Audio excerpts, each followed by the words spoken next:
Ну что же, ровно 2 недели прошло со дня глобального релиза Kingdom Rush Battle.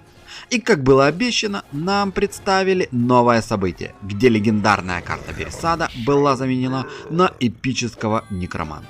И теперь каждый игрок имеет шанс заполучить себе эту магическую башню в колоду. А если еще и батлмеха нарисуется, ну тогда... Некромеха!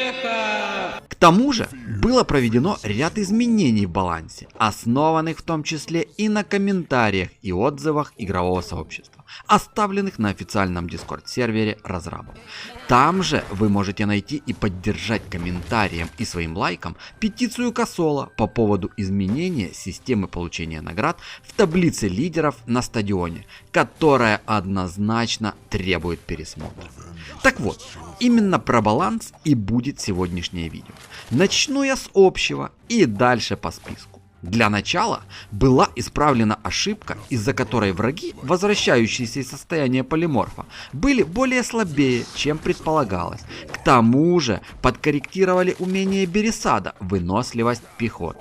Уменьшили количество матчей, необходимых для разблокировки боевого сундука, с 10 до 8, чему я лично очень рад. Если бы еще и шанс выпадения хороших карт из этого сундука увеличили, вообще был бы топчик, но не все сразу.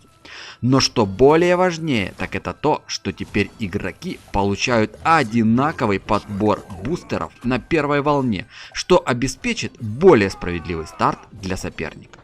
К тому же несколько мощных усилителей, таких как Зов Дракона, Громовая Птица и Летающие Големы, были ослаблены, особенно на ранних волнах.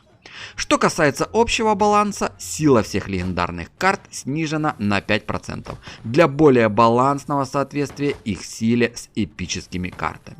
Время возрождения легендарных героев теперь увеличено с 15 до 20 секунд. И наоборот, время возрождения Алерии, Элоры и Дидры сокращено с 15 до 10 секунд. Девчонки стали более привлекательными. А еще подбор соперников на стадионе был скорректирован с целью увеличения разницы в медалях между потенциальными соперниками. Главное, чтобы призы за победу были соответствующие. Поработали немного и над башенками. Увеличили Тесле базовый урон на всех уровнях, чему я опять-таки очень рад.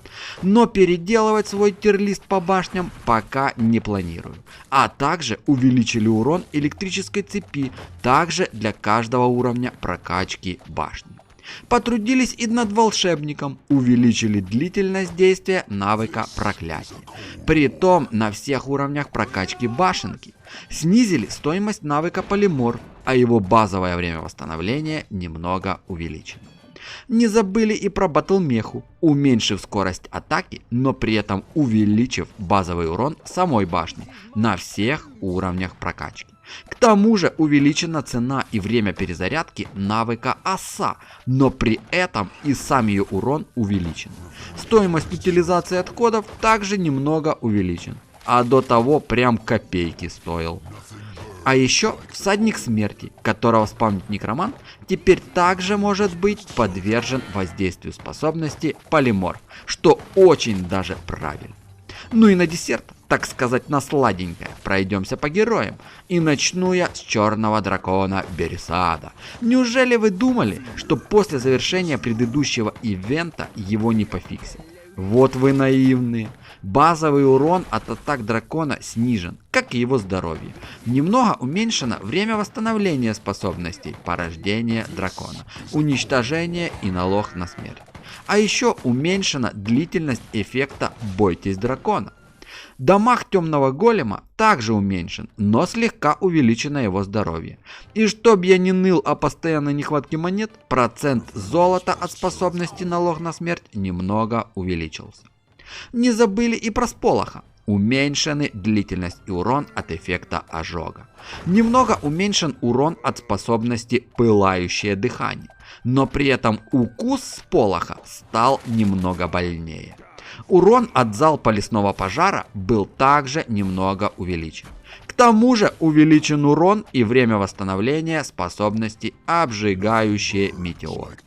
Немного неожиданно для меня поработали над Веспером, увеличили герою здоровье и броню, при этом немного снизив скорость атаки ближнего и дальнего боя. Время перезарядки навыка «Стрела в колено» увеличено, а урон уменьшен.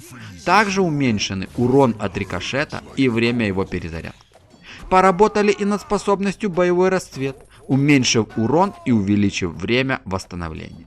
Походу Веспер в Альянсе где-то жестко накосячил. И напоследок пару слов про Ингвара. Этому могучему викингу увеличили урон в ближнем бою, сократили время восстановления навыка Ярость Викинга, а также сократили время восстановления навыка Зов Предков. Неплохо так, скажите? Ну а на этом пока все. Если видео тебе понравилось, поддержи домашнего монстрика своим щедрым лайкосиком и подпиской на канал. Берегите себя и да пребудет с вами сила. Папа.